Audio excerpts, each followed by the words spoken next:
قال يا أيها الذين آمنوا إن جاءكم فاسق بنبأ فتبينوا أن تصيبوا قوما بجهالة فتصبحوا على ما فعلتم نادمين وقال صلى الله عليه وسلم كفى بالمرء كذبا أن يحدث بكل ما سمعه। সকল প্রশংসা আল্লাহ তাআলার জন্য, যিনি আমাদেরকে অনেক কাজ রেখে আল্লাহর ঘরে উপস্থিত হওয়ার তৌফিক দিয়েছেন তার বিধান পালনের জন্য। এজন্য আল্লাহর প্রশংসা করি আলহামদুলিল্লাহ। শতকোটি দরুদ ও সালাম সেই মহান ব্যক্তিত্বের জন্য যার দেখানো পথে চললেই শান্তি। প্রিয় ভাইরা আমার, আল্লাহ শানু যখন মানুষকে সৃষ্টি করেছেন তাদের মধ্যে একটি বিশেষ বিবেক, বুদ্ধিমত্তা দিয়েছেন, যার কারণে মানুষ দুনিয়া বিনির্মাণের দায়িত্ব পায়। আল্লাহ শানু বলেন হুয়া আনশাআকুম মিনাল আরদি ওয়াস্তা'মারাকুম ফিহা, যে তিনি তোমাদেরকে জমিন থেকে তৈরি করেছেন এবং জমিন বিনির্মাণের দায়িত্ব তোমাদেরকে দিয়েছেন। সেটা কি জন্য? তার বুদ্ধিমত্তার কারণে। তার মধ্যে একটা মেধা বুদ্ধি আছে, যেটার মাধ্যমে দুনিয়া পরিচালনা করার দায়িত্ব পালন তার পক্ষে সম্ভব। এই মেধা বুদ্ধির কারণে একজন মানুষ মুকাল্লাফ হয়, মানে সে বিধান মানতে বাধ্য হয়। যদি কারোর মেধা বুদ্ধি নষ্ট হয়ে যায়, পাগল হয়ে যায়, তখন তার আর কোনো তাকলিফ থাকে না, দায় দায়িত্ব থাকে না বিধান পালন করার। যেটা রাসূল সাল্লাল্লাহু আলাইহি ওয়াসাল্লাম হাদিসের মধ্যে বলেছেন রুফিআল কলামু আন সালাতিন, তার মধ্যে বলেছেন আনিল মাজনুন হাত্তা ইয়াকিল, যে তিনজন ব্যক্তির কোনো বিধিবদ্ধ কোনো নিয়ম কারণ নেই, মানে শরীয়ত মানতে সে বাধ্য না। তার মধ্যে একজন হচ্ছে পাগল, যার ব্রেন ঠিক নেই। এই কারণে এই মানুষকে গাইড দেওয়ার জন্যই আল্লাহ শানু মানুষদের মধ্য থেকেই নবী রাসূলদেরকে চয়ন করেছেন, যারা তাদেরকে গাইড দিতে পারে। তাইলে মূল ভিত্তি আছে বুদ্ধিমত্তা। মানুষের যে বুদ্ধি আছে, যেটা অন্য প্রাণীর মধ্যে এরকম বুদ্ধি নেই, যে নিজের ব্যাপারে কোনো সিদ্ধান্ত নেবে, কোনো কিছু আবিষ্কার করবে, এই জাতীয় বুদ্ধিমত্তা মানুষকে দেওয়া হয়েছে, অন্য কাউকে দেওয়া হয়নি। এই বুদ্ধিমত্তার পাশাপাশি বর্তমানে আরেকটা নতুন বুদ্ধিমত্তার আগমন, সেটা হচ্ছে যেটাকে বলা হয় কৃত্রিম বুদ্ধিমত্তা, যেটাকে আরবিতে আয-যাকাউল ইসতিনাই বা আয-যাকাউস সিনাই বা আয-যাকাউস সুনঈ বলা হয়। ওই একই অর্থ। ইংরেজিতে এআই সংক্ষিপ্ত রূপ আর্টিফিশিয়াল ইন্টেলিজেন্স বলা হয়। এটা সাধারণত বলার প্রয়োজন ছিল না, কিন্তু প্রয়োজন এই কারণে, কারণ বর্তমানে আপনি যখন গুগল খুঁজবেন, গুগলে যখন সার্চ করবেন যে কোনো মাসলা মাসাইল বা কোনো কিছু, দেখবেন সর্বপ্রথম ওর উপস্থিতি আগে। প্রথমেই কিন্তু আপনার এই কৃত্রিম বুদ্ধিমত্তা আপনাকে যে কোনো ব্যাপারে গাইডলাইন দিচ্ছে, মানে এটাকে অ্যাভয়েড করার কোনো সুযোগ নেই। এই কারণে সেটাকে কিভাবে আপনি ব্যবহার করবেন, কারণ সেটার অনেক ধরনের ব্যবহার এবং মানব কল্যাণে সে অনেক কাজ করে থাকে। সুতরাং সেটার ব্যবহার কি ধরনের হওয়া উচিত সেটা আমাদের ভালো করে জানতে হবে, না হলে কিন্তু ঝামেলায় পড়তে হবে। প্রথম কথা হচ্ছে যে আল্লাহ শানু এই যে কৃত্রিম বুদ্ধিমত্তার যে ব্যবস্থা করলেন, সেটা আমাদের কল্যাণেই করলেন। কারণ আল্লাহ শানু যেই কোনো জিনিস দুনিয়াতে সৃষ্টি করেন, সেটা আমাদের কল্যাণেই করে থাকেন। হুয়াল্লাযী খালাকা লাকুম মা ফিল আরদি জামিআ, তিনি বলেছেন যে তিনি তোমাদের জন্য দুনিয়ার যত কিছু আছে সবকিছু তোমাদের জন্য সৃষ্টি করেছে। তাইলে আমাদের কল্যাণেই তার সৃষ্টি। এই বুদ্ধিমত্তা, কৃত্রিম বুদ্ধিমত্তাও তারই অধীন। এবং আল্লাহ শানু আমাদেরকে দুনিয়া এবং আকাশের সবকিছু আমাদের নিয়ন্ত্রণে দেওয়ার কারণে আমাদের সুবিধা হয়েছে। আল্লাহ নিজেই বলেন যে ওয়াসাখখারা লাকুম মা ফিস সামাওয়াতি ওয়া মা ফিল আরদি জামিআন মিন ইন্না ফি যালিকা লাআয়াতিন লিকাওমিন ইয়াতাফাক্কারুন, যে আল্লাহ শানু বলেন তোমাদের জন্য আকাশে যা রয়েছে এবং জমিনে যা রয়েছে সবকিছু তোমাদের অধীন করে দেওয়া হয়েছে। এই সবকিছু কিন্তু আল্লাহর পক্ষ থেকে হয়েছে। আল্লাহ বলেছেন এতে তোমাদের জন্য, যারা তোমাদের মধ্যে বুদ্ধিমান তাদের জন্য অনেক নিদর্শন রয়েছে। সুতরাং প্রথমত এটা আল্লাহর পক্ষ থেকে এসেছে। আল্লাহ বলছেন জামিআন মিন, সবকিছু তার পক্ষ থেকে এসেছে। সুতরাং প্রথমত যখন আল্লাহ দয়া করে আমাদের এই সুবিধা করে দিয়েছেন, প্রথমত আল্লাহর শুকরিয়া আদায় করতে হবে। এটা হচ্ছে এক নম্বর কাজ। যেরকম আমার মধ্যে যে বুদ্ধি বিবেক রয়েছে, সেটা যদি সচল হয়, সবচাইতে গুরুত্বপূর্ণ হয়, কারণ সবার বুদ্ধি কিন্তু একরকম না। সুতরাং যদি আমি ভালো বুদ্ধির অধিকারী হয়, যেরকম আল্লাহ শুকরিয়া আদায় করব, এরকম এই যে মানুষের তৈরি যে কৃত্রিম বুদ্ধিমত্তা, সেটার জন্য আল্লাহর কাছে শুকরিয়া আদায় করতে হবে। এটা সর্বপ্রথম কাজ। এবং আমার বুদ্ধি যেরকম আমি একমাত্র আল্লাহর আনুগত্য এবং দুনিয়া এবং আখিরাতের কল্যাণে ব্যবহার করব, তেমনি ভাবে এই কৃত্রিম বুদ্ধিমত্তাকেও আমাকে অবশ্যই মানব কল্যাণে, দুনিয়া আখিরাতের কল্যাণে, আল্লাহর আনুগত্য বাস্তবায়নের জন্য আমি ব্যবহার করব, অন্য কোনো কাজে ব্যবহার করব না। যেমন বর্তমানে এই কৃত্রিম বুদ্ধিমত্তার মাধ্যমে আপনার জ্ঞানের অনেক খেদমত হচ্ছে। আপনার যেই কোনো ব্যক্তি ধর্মীয় ব্যাপারে কোনো কিছু আপনার খোঁজাখুঁজির জন্য সহজতা পাচ্ছে, এরকম ভাবে দাওয়াতি কাজের মধ্যে সহজতা পাচ্ছে, এরকম ভাবে বিশেষ করে চিকিৎসা ক্ষেত্রে বিশাল একটা অবদান রেখেছে এই বুদ্ধিমত্তা, কৃত্রিম বুদ্ধিমত্তা। সুতরাং মানুষের উপকারে আসছে। এই কারণে অবশ্যই এটাকে ইগনোর করা সম্ভব নয়। এই কারণে প্রথমত আপনার সেটাকে কল্যাণের কাজে আপনার ব্যয় করতে হবে, আল্লাহর কৃতজ্ঞতার পাশাপাশি কখনো ধর্মের অকল্যাণে সেটাকে ব্যবহার করা যাবে না। এই বুদ্ধিমত্তার সাধারণ কি কি কাজ সেটা আমরা বলি, তারপরে দৃষ্টিকোণ বলার চেষ্টা করব। প্রথমত এই কৃত্রিম বুদ্ধিমত্তা যেটা, সেটা আপনার কম্পিউটার সায়েন্সের একটা শাখা। সেটা হচ্ছে মানে এমন কিছু আপনার ফর্মুলা আবিষ্কার করা যার মাধ্যমে মানুষের মেধা দিয়ে যা করা সম্ভব সেই কাজগুলো যেন সেইভাবে করা সম্ভব হয়। এই কারণে নাম দিয়েছি কৃত্রিম বুদ্ধিমত্তা। মানুষের মেধা দিয়ে যে কাজগুলো সম্ভব মানুষের অনুপস্থিতিতে যেরকম যে ওইরকম ভাবে কৃত্রিম বুদ্ধিমত্তা দিয়ে যেন সেগুলো করা সম্ভব হয়, এই কারণে সেটার আবিষ্কার। এই কারণে মানুষ যেরকম ভাবে যে কোনো কাজ সমাধান করতে সম্ভব তার সক্ষম, এবং যেরকম ভাবে মানুষ যে কোনো কিছু আবিষ্কার করতে সক্ষম, এবং যে কোনো তথ্য অনেকগুলাকে একত্রিত করে সেগুলো অ্যানালাইসিস করতে সক্ষম, এরকম কৃত্রিম বুদ্ধিমত্তাও কিন্তু সেই কাজগুলোই করে থাকে। তার দৃষ্টান্ত যেমন মানুষ যেরকম মানে আপনার কারোর ছবি চিনে, যেমন আপনার কোনোখানে আইডি খুলতে গেলে অনেক কিছুর ছবি দেওয়া হয়, মানে আপনি আসলে মানুষ নাকি আপনি রোবট প্রকৃতির, এটা খোঁজার জন্য। তখন আপনি টার্গেট করেন যে এটা মানে এই জিনিস এরকম, মানে ছবিগুলোর মধ্যে মানে আইডেন্টিফাই করা এটা কিসের ছবি। তাইলে ছবি চিনা, মানুষের ছবি চিনা, এটাও কৃত্রিম বুদ্ধিমত্তা চিনে, এবং সেটা বলতে পারে এটা কার ছবি, এবং সে কে, এগুলা সে আইডেন্টিফাই করতে পারে। এরকম ভাবে ভাষা সে আপনি বুঝতে পারে, ভাষা বুঝে এবং মানুষের সাথে কথোপকথন করে থাকে, সেইভাবে তার এরকম আপনার সক্ষমতা রয়েছে। এবং এরকম ভাবে ভাষা ট্রান্সলেশন করা এবং এরকম ভাবে অনেক সময় প্রবন্ধ লেখা তৈরি করা সেগুলো করতে পারে। এরকম ভাবে আপনার দেখা যায় যে অনেকগুলা তথ্য তার কাছে আছে। যেমন মানুষ ইন্টারনেটে অনেক তথ্য ঢুকিয়ে রাখে, এই সব তথ্যগুলোকে যাচাই করে সে আপনাকে নির্যাস তুলে দিতে পারছে, যে কোনো বইয়ের নির্যাস আপনাকে তুলে দিতে পারছে। এগুলো তার কাজ। এবং এরকম কৃত্রিম বুদ্ধিমত্তাকে কাজে লাগিয়ে রোবট তৈরি করা হয়েছে। রোবটের মধ্যে এই কৃত্রিম বুদ্ধিমত্তা দিয়ে তাকে অনেক কঠিন জটিল কাজে তাকে ব্যবহার করা হচ্ছে।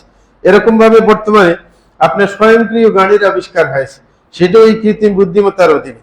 মানে সে স্বয়ংক্রিয় ভাবে একজন ব্যক্তিকে তার গন্তব্যে পৌঁছে দিতে সক্ষম। এরকম ভাবে বিশেষ করে চিকিৎসা ক্ষেত্রে তার অবদান রয়েছে। চিকিৎসা ক্ষেত্রে আপনার রোগকে নির্ণয় করা এবং মানে উপযুক্ত ঔষধ সাজেস্ট করা, সেইগুলো সে করে থাকে। এরকম ভাবে আপনার অর্থনীতির ক্ষেত্রে তার অবদান রয়েছে, যে কোনো ব্যক্তি যদি আপনার কারো অ্যাকাউন্ট চুরি করার চেষ্টা করে বা কোনো গুজামিল করার চেষ্টা করে, সেগুলোকে চিহ্নিত করা এবং এই ক্ষেত্রে যে আশঙ্কাজনক ব্যাপারগুলো আছে সেগুলোকে তত্ত্বাবধান করা, এগুলো কিন্তু আপনার এর মাধ্যমে হয়ে থাকে। নতুবা সেগুলো অনেক মানুষের লাগানোর প্রয়োজন থাকতো, কিন্তু সেগুলোর মাধ্যমে সহজ হয়ে যাচ্ছে ব্যাপারগুলো। এই বুদ্ধিমত্তার কারণে আমাদের আপনার বিশেষ করে মানুষের যে আবিষ্কার সেটা বেড়ে যাচ্ছে দিন দিন, এবং অল্প যেখানে অনেক সংখ্যক মানুষ দিয়ে অনেক কিছু তৈরি করা হতো, দেখা যায় যে কৃত্রিম বুদ্ধিমত্তাকে ব্যবহার করে আপনার স্বল্প সময়ে আপনার সেগুলো আঞ্জাম দেওয়া সম্ভব হচ্ছে। এরকম ভাবে নতুন নতুন আমরা আপনার খেদমত পাচ্ছি এবং সময়ের সাশ্রয় হচ্ছে, পরিশ্রমের সাশ্রয় হচ্ছে, যে আপনি অল্প সময়ের মধ্যে যে কোনো তথ্য হাতের নাগালে পেয়ে যেতে পারেন। অনেক আপনার বিশেষ করে শিল্প ক্ষেত্রেও এই বুদ্ধিমত্তার অবদান রয়েছে। সুতরাং অনেকগুলো কাজ আপনার কৃত্রিম বুদ্ধিমত্তার, সেটা আমরা দেখতেই পাচ্ছি। এখন হচ্ছে কৃত্রিম বুদ্ধিমত্তার মধ্যে আরেকটা জিনিস আছে, সেটা হচ্ছে প্রোডাকশন জাতি। যেমন কৃত্রিম বুদ্ধিমত্তার মাধ্যমে অনেকে আপনার প্রবন্ধ তৈরি করার ক্ষেত্রে বর্তমানে কাজে লাগাচ্ছে। এরকম ভাবে ছবি তৈরি করা ভিডিও তৈরি করা, সেগুলো বর্তমানে অনেকে করে যাচ্ছেন। এরকম ঘটনা বলি কিচ্ছা তৈরি করা, হ্যাঁ, কোনো কিচ্ছা তৈরি করা, সেগুলো হচ্ছে। এবং কারোর ছবির মধ্যে বা ভিডিওর মধ্যে পরিবর্তন নিয়ে আসা, এবং আপনি ফর্মুলা দিলে কি ধরনের আপনি ছবি চাচ্ছেন, ভিডিও চাচ্ছেন, সেগুলো কিন্তু সে দিতে পারছে। এইভাবে সে কাজগুলা আপনার করে যাচ্ছে। তাইলে বিশাল আপনার কর্মযোগ্য তার মধ্যে মাধ্যমে হচ্ছে। কিন্তু এতে কিছু আপনার ক্ষতির দিকে রয়েছে। লাভ তো অনেক শুনেলাম, তার মধ্যে ক্ষতির দিক আছে। যেমন এক সময় এমন দেখা যাবে যে মানুষের কর্মক্ষেত্র সংকুচিত হয়ে আসবে। কারণ এখন বর্তমানে ড্রাইভার লাগে আজ আরেকজনের কাছে, মানে গন্তব্যে পৌঁছার জন্য, তখন স্বয়ংক্রিয়ভাবে গাড়ি চলবে, তখন আপনার ড্রাইভার আর লাগবে না। হ্যাঁ, সুতরাং আস্তে আস্তে মানুষের আপনার কর্মের যে পরিধি সেটা কমে আসবে। দ্বিতীয় নম্বর আরেকটা সমস্যা, সেটা হচ্ছে কৃত্রিম বুদ্ধিমত্তার মধ্যে যেইভাবে তথ্য সেট করা হয়, বা যেই তথ্যগুলো আপনার ইন্টারনেটের মধ্যে সাধারণত ঘূর্ণয়মান আছে, সেগুলোকে দ্রুত সে সংগ্রহ করে একটা তথ্য দেওয়ার চেষ্টা করে। যার কারণে দেখা যায় যেই আপনার তথ্যগুলো তার মধ্যে সেট করা আছে, সেইগুলোর বাইরে সে যেতে পারে না। ওগুলোর ভিত্তিতেই সেই আপনার সিদ্ধান্ত দিতে সক্ষম হয়, কিন্তু বাইরের কোনো সিদ্ধান্ত তার পক্ষে দেওয়া সম্ভব হয় না। এই কারণে যারা আপনার ইহুদি খ্রিস্টান, তারা বিশেষ করে কিছু তথ্য যেগুলা মুসলমানদেরকে মিসগাইডেড করবে, এমন কিছু তথ্য, যেমন ফ্যামিলি সংক্রান্ত তথ্য, ধর্ম সংক্রান্ত তথ্য, এরকম অনেকগুলা তথ্য এদের মন মতো সেট করে রেখেছে, যেগুলো তারা মিসগাইড করবে মানুষকে। হ্যাঁ, সেগুলো করে থাকে, এই ভুলগুলো হয়ে থাকে। এরকম ভাবে অনেক সময় এই কৃত্রিম বুদ্ধিমত্তা দিয়ে মানুষের ক্ষতি করা হয়। যেমন স্বয়ংক্রিয় অস্ত্র পাওয়া যায়, নিজে নিজে আরেকজনকে আঘাত করতে পারে, হ্যাঁ, মানুষ লাগে না। হ্যাঁ, এইভাবে সে টার্গেট নির্ধারণ করে আক্রমণ করতে পারে। তো এই সমস্তগুলো মানুষের ক্ষতিতে আসে। আরেকটা ক্ষতিকর দিক হচ্ছে যে মানুষের প্রাইভেট যে তথ্যাবলী আছে, স্পর্শকাতর, সেগুলোর কোনো আর প্রাইভেসি থাকে না। হ্যাঁ, সেগুলো চুরি হয়ে যাচ্ছে, হস্তগত হয়ে যাচ্ছে। এরকম ভাবে চারিত্রিক সমস্যা দেখা দিচ্ছে এই কৃত্রিম বুদ্ধিমত্তার কারণে। তো এরকম অনেকগুলা ক্ষতিকর দিক রয়েছে। এই কারণে আমাদের বুঝতে হবে শরীয়তের দৃষ্টিকোণ এই কৃত্রিম বুদ্ধিমত্তার ব্যাপারে কি। শরীয়তের দৃষ্টিকোণ হচ্ছে কৃত্রিম বুদ্ধিমত্তা যেটা, সেটা একটা হালাল জিনিস। হ্যাঁ, এই হালাল জিনিস হওয়ার কারণে যতক্ষণ পর্যন্ত হারাম হওয়ার নিশ্চিত কোনো প্রমাণ না মিলবে, ততক্ষণ পর্যন্ত সেটা হারাম হবে না। এবং সেটা হারাম হবে তার উদ্দেশ্য এবং কার্যকারিতা নিয়ে হারামের বিধান আসবে। যে তার উদ্দেশ্য কি, উদ্দেশ্য কোনো শরীয়ত বিরোধী কিনা, বা যে কাজগুলো তার মাধ্যমে হয় সেগুলো শরীয়ত বিরোধী কিনা, সেটার ভিত্তিতে আপনার সিদ্ধান্ত আসবে। এই কারণে এই কৃত্রিম বুদ্ধিমত্তাকে কাজে লাগানো অবশ্যই যাবে, তবে যেখানে যেখানে শরীয়ত বিরোধী কাজ হয় সেগুলা করা যাবে না এগুলোর মাধ্যমে। এই কারণে কখনো এমন কোনো কাজ করা যাবে না যেখানে কোনো হারাম কিছু রয়েছে, যেমন হারাম কোনো ভিডিও বানানো যাবে না, এরকম ভাবে অন্যের ক্ষতি করার কোনো বিষয় সেখানে থাকতে পারবে না, এবং আপনার সমাজের মধ্যে ফাসাদ সৃষ্টি করার কোনো মাধ্যম আপনার ব্যবহার করা যাবে না। যেরকম ভাবে খারাপ ভিডিও তৈরি করে প্রচার করা, ভুল তথ্য প্রচার করা, শরীয়ত বিরোধী মানুষকে মিসগাইড করার জন্য কোনো তথ্য প্রচার করা, সেগুলো যাবে না। এবং যারা নিয়ন্ত্রক আছে তারা আপনার অবশ্যই তাতে এমন কোনো তথ্য ঢুকাবে না যেটা বাস্তব বিরোধী, যেটা শরীয়ত বিরোধী, সেটা অবশ্যই করা যাবে না। কিন্তু যারা করছে এরা তো ইহুদি খ্রিস্টান, তারা করবে তাদের সুবিধা মতো, এই কারণে সেগুলো করা যাবে না। এখন কথা হচ্ছে যেটা আপনার সবচাইতে ভয়ঙ্কর, সেটা হচ্ছে আপনার ফতুয়ার ক্ষেত্রে। অনেক মানুষ আছে এই কৃত্রিম বুদ্ধিমত্তা থেকে ফতুয়া সংগ্রহ করে থাকে। ওই চ্যাট করে তার থেকে জিজ্ঞাসা করে, যে কোনো ব্যাপারে জিজ্ঞাসা করে সেটার উপর সে নির্ভরশীল হয়ে যায়। এটা হচ্ছে সবচেয়ে সমস্যা। এই কারণে সেটা আমাদের বিশেষ করে বলতে হয় যে সেখান থেকে কোনো আপনার ফতুয়া নেওয়া যাবে না। কারণ একজন মুফতি ফতুয়া দেওয়ার জন্য তার অনেক পারিভাষিকতা ব্যাপার চিন্তা করতে হয়, এবং তার কিছু শর্ত আছে। যেমন একজন মুফতি সাহেবের জন্য মুসলমান হওয়া শর্ত, একজন ফতুয়া দেওয়ার জন্য বালেগ হওয়া শর্ত, একজন ফতুয়া দেওয়ার জন্য তার বুদ্ধি সচল থাকা শর্ত, ইনসাফ পরায়ণ হওয়া শর্ত, তার শরীর সম্পর্কে জ্ঞান থাকা শর্ত, এবং তার মানে গভীর বুদ্ধি থাকা শর্ত, যেখানে সে কোনো কিছু গবেষণা করতে পারে এবং সেই অনুযায়ী শরীয়তের যে বিধানগুলো সেখানে ফিট করতে পারে। এগুলো কিন্তু আপনার কৃত্রিম বুদ্ধিমত্তার ক্ষেত্রে সম্ভব না। আর সেটা তো আপনার মুসলমান হইতে যাবে কেন, সে তো মানুষই না, ঠিক না? কিন্তু ওই যে অমুসলমান একটা ভাব আছে, কারণ অমুসলমানদের হাতে নিয়ন্ত্রিত, যার কারণে কিছু আপনার খারাপ আপনার কি তথ্য সেখানে দেওয়া আছে, যেগুলো মানুষকে আপনার কিছু কিছু ক্ষেত্রে মিসগাইড করে। সুতরাং ফতুয়া দেওয়ার জন্য দুইটা জিনিস অবশ্যম্ভাবী, যেটা কৃত্রিম বুদ্ধিমত্তার মধ্যে পাওয়া যায় না। সেটা হচ্ছে প্রথমে ফাহমুল ওয়াকিহ, বাস্তবতাকে ভালোভাবে অ্যানালাইসিস করা। যেমন কেউ আসে একটা ফতুয়া জিজ্ঞাসা করছে, মুফতি সাহেবের কাজ কি? মুফতি সাহেবের কাজ হচ্ছে তিনি তার থেকে বিস্তারিত সেই ব্যাপারটা শুনবেন, শুনে তারপরে দ্বিতীয় কাজ হচ্ছে এই বুঝার পর সে শরীয়তের কোন আয়াত এবং হাদিস, হ্যাঁ, আপনার সেটার সাথে মিলে, বা যদি সরাসরি না থাকে ওই যে আয়াত হাদিস এই সংক্রান্ত আছে সেইগুলোর উপর নির্ভর করে সেটা গবেষণা করে সে তার সাথে ফিট করে দিবে। এটা হচ্ছে মুফতি সাহেবের কাজ। কিন্তু যে আপনি কৃত্রিম বুদ্ধিমত্তার কাজ, আপনার সমস্ত ঘটনা সে কি জানতে চাইবে? আপনি যেটা জিজ্ঞাসা করবেন ওইভাবে সে ওই তথ্য যেগুলো তার কাছে আছে সেগুলো থেকে দিতে চেষ্টা করবে। আর এটার প্রমাণ হচ্ছে কি, আপনি এই কৃত্রিম বুদ্ধিমত্তাকে একভাবে এক শব্দ দিয়ে আপনি জিজ্ঞাসা করেন একরকম তথ্য দিবে, মানে একভাবে জিজ্ঞাসা করেন একভাবে তথ্য দিবে, এবং ওই জিনিসে অন্য শব্দে আপনি আবার জিজ্ঞাসা করেন অন্যভাবে তথ্য দিবে।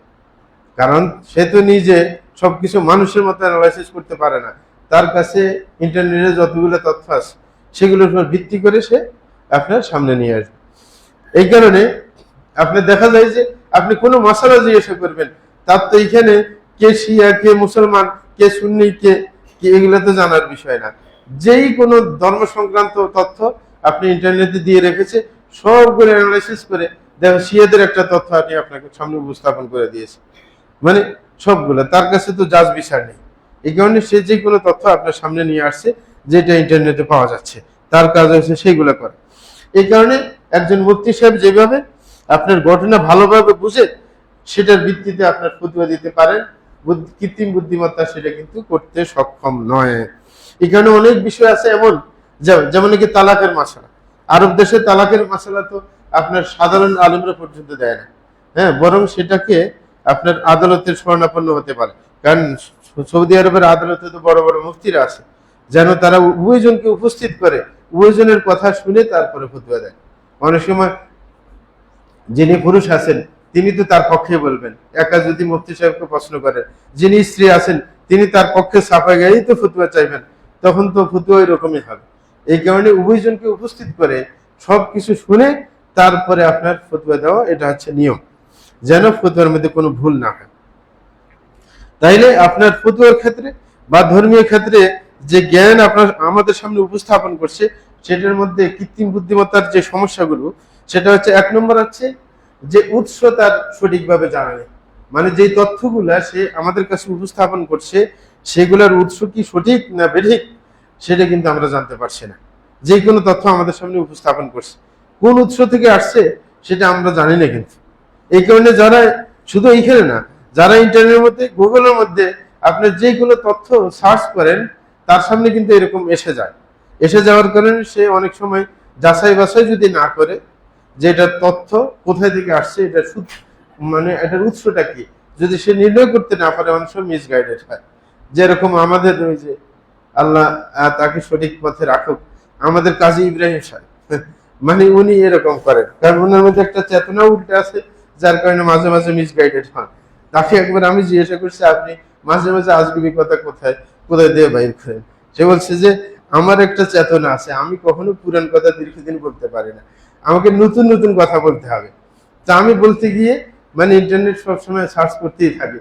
তো এখন তো এই যে সার্চ করলে কত ধরনের তথ্য আসবে, কোন জায়গার থেকে আসছে, উৎস কি। অনেক সময় একদিন দেখছি ঢুকে গেছে এক শিয়া ওয়েবসাইটের মধ্যে ঢুকে গেছে, মানে এক সপ্তাহ ওর সাথে আমি সফরে ছিলাম, দেখি যে শিয়াদের ওয়েবসাইটে ঢুকে যায়, ইহুদিদের ওয়েবসাইটে ঢুকে যেতেছে, কারণ ওরাও আরবি ওয়েবসাইট ওদেরও আছে, ঢুকে তথ্যগুলো সংগ্রহ করতেছে। হ্যাঁ, মানে জাজ বিচার ছাড়া ডেলিভারি করে দিচ্ছে, কারণ নতুন একটা তথ্য পাইছে, বাস শুরু করে দিচ্ছে একটা প্রচার বা অভিযান শুরু করলো। তার কিছুদিন আবার নতুন করে কয়েকদিন পরে আবার আরেকটা চালু করলো। এই যে সমস্যা। তাইলে আমাদের সমস্যা যে আপনার কৃত্রিম বুদ্ধিমত্তার একটা সমস্যা হয়েছে, যে তথ্যগুলো সে উপস্থাপন করে এগুলার উৎস জানা নেই, উৎসটা সঠিক না অসঠিক, যার কারণে তথ্যের মধ্যে ভুল আসতে পারে। দ্বিতীয় নম্বর, ফতুয়ার ক্ষেত্রে বিশেষ করে আপনার অনেক সময় মানুষের অভ্যাস, মানুষের যে সমাজ যে প্রচলন আছে, কিছু মাসলা মাসাইল আছে সমাজ প্রচলনের উপর নির্ভর করে, মানুষের অভ্যাসের সাথে সম্পর্কিত, যার কারণে অভ্যাসের বেশকম হইলে আপনার দেশ প্রচলনের বেশকম হইলে, দেশে দেশে ব্যবধান হইলে মাসালার বেশকম হয়ে যায়। এরকম ভাবে কিছু সীমাবদ্ধতা আছে, কিছু আপনার সূত্র আছে ফতুয়ার ক্ষেত্রে, কিছু শর্ত আছে, কিছু জিনিস আছে যেগুলো থেকে দূরে থাকতে হয় ফতুয়ার ক্ষেত্রে। এরকম ভাবে যিনি ফতুয়া চাচ্ছেন তার অবস্থাও আপনার ভালোভাবে জানতে হবে। এরকম ভাবে আপনার কোন কোন ক্ষেত্র আছে যে কারোর উপর ওই ফতুয়া প্রয়োগ করা যায় না, সে ফতুয়ার বাইরে থাকে কোনো কারণে, মানে কিছু মাওয়ানির কারণে, অথবা এরকম ভাবে মুফতি সাহেব আপনার তার কাজ হচ্ছে মানুষের মাসলাহাত দেখা এবং ফাসাদ আপনার কি দেখা, যে এই ফতুয়া দিলে লস কতটুকু হবে, লাভ কতটুকু হবে। যেরকম দেখাচ্ছি ইমাম ইবনে তাইমিয়া রাহিমাহুল্লাহ যখন তাতারিরা যুদ্ধ করতে আসছিল, তখন আপনার একদিন উনি যাচ্ছিল রাস্তা দিয়ে, যাওয়ার সময় হঠাৎ দেখতেছে যে কতগুলো মদ খেয়ে তাতারি সেনাবাহিনীর সদস্যরা অনেকগুলো মদ খেয়ে রাস্তার পাশে পড়ে আছে।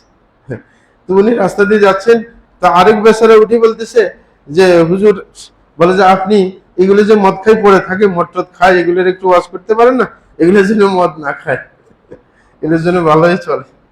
তো উনি বললেন যে এটা তোমার বুদ্ধি আর কি, কিন্তু আমার বুদ্ধি তো অন্যরকম।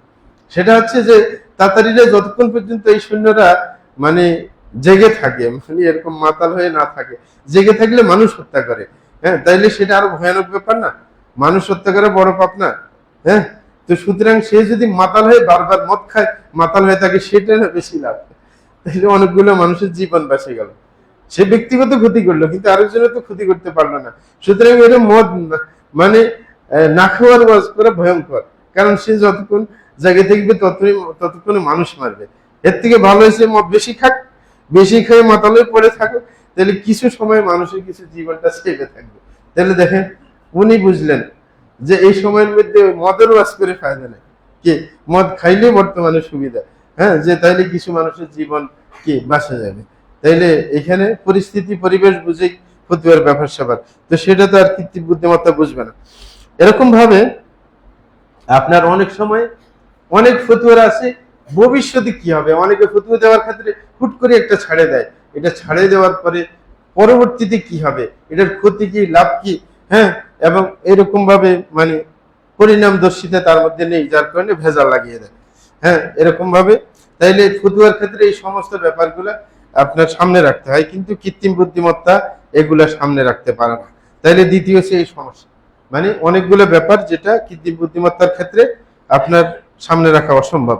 তৃতীয় নম্বর যেটা সমস্যা সেটা হচ্ছে কিন্তু কৃত্রিম বুদ্ধিমত্তার ক্ষেত্রে একটা সমস্যা, সেটা হচ্ছে অনেকগুলো আপনার ভুল তথ্য আপনার ইন্টারনেটের মধ্যে আসে, কিন্তু সে যাচাই বাছাই ছাড়া মানুষের সামনে সবগুলো উপস্থাপন করে দেয়, তখন মানুষ আপনার মিসগাইডেড হয়, সমস্যায় পড়ে যায়।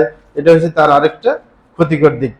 আরেকটা ক্ষতিকর দিক সেটা হচ্ছে অনেক সময় আপনার দেখা যায় যে, যেটা আগে ইঙ্গিত দিলাম, যে কৃত্রিম বুদ্ধিমত্তার ক্ষেত্রে অনেক সময় যারা ইসলাম বিরোধী তারা এমন কিছু তথ্য মানে মৌলিকভাবে সেট করে দেয় কৃত্রিম বুদ্ধিমত্তার মধ্যে, যেগুলা কখনো কৃত্রিম বুদ্ধিমত্তা থেকে দূরে সরে না। বিশেষ করে মানুষের চিন্তা চেতনার ক্ষেত্রে, আকীদা বিশ্বাসের ক্ষেত্রে, ফ্যামিলিগত চিন্তা চেতনার ক্ষেত্রে এমন কিছু আপনার আপনার তথ্য তার মধ্যে দিয়ে দেয় যেগুলা সে এড়িয়ে যেতে পারে না, সেগুলোর ভিত্তি মানুষকে গাইডলাইন দিয়ে থাকে। এই সমস্যাগুলো আপনার হয়ে যায়। এখন কথা হচ্ছে যে কৃত্রিম বুদ্ধিমত্তা সেটা তো হচ্ছে আল্লাহর একটা দান, সেটা আমরা অবশ্যই কাজে লাগাতে পারি। কিভাবে আমরা কাজে লাগাবো সেটা কথা, যে আমার একটা মাসালার দরকার, মানে সামনে তো সে প্রথমে এসে যাচ্ছে, তো সেটাকে আমরা ব্যবহার করবো নাকি করবো না, আমরা করতে পারি। দুইজন মানুষ করতে পারে, একজন হচ্ছে যে গবেষণা করে, শরীয়তের কোনো বিষয় নিয়ে গবেষণা করে, অনেক সময় তার এমন কিছু আপনার তথ্য দরকার, তথ্যপঞ্জি দরকার, যেটা তার সাধারণভাবে খুঁজতে অনেক সময় লাগবে, কিন্তু তার কাছে চাইলে সে অনেক জায়গা থেকে তথ্য সামনে নিয়ে আসে, যার কারণে অনেক উৎসগুলো তার সামনে আসে, যাচাই বাছাই করার তার সুযোগ থাকে। কারণ এমন কিতাব থেকেও সে তথ্য নিয়ে আসে যেগুলো আপনি সাধারণত আপনার ধারে কাছে নাই। সুতরাং আপনি যদি সেখানে সার্চ করেন, তাইলে এমন কিতাব যেগুলো মাহফুজাত হিসাবে আছে, মানে অনেক লাইব্রেরিতে পাণ্ডুলিপি হিসেবে আছে, কিন্তু সেগুলোর তথ্য সে উপস্থাপন করে দিতে পারে, আপনার সামনে নিয়ে আসতে পারে। সুতরাং সেখান থেকে একজন গবেষক মানে সুবিধা নিতে পারে।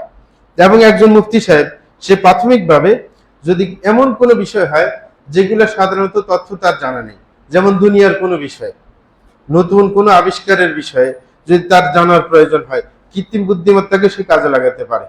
মানে সেটাকে যদি জিজ্ঞাসা করে যে এই জিনিসটার বৈশিষ্ট্য কি, এই জিনিসটার কার্যক্ষমতা কি, মানে বিস্তারিত সে যদি জানতে চায়, তখন সে কিন্তু উপস্থাপন করে দেয় যে এটার কাজ এটা এটা এইগুলো করে।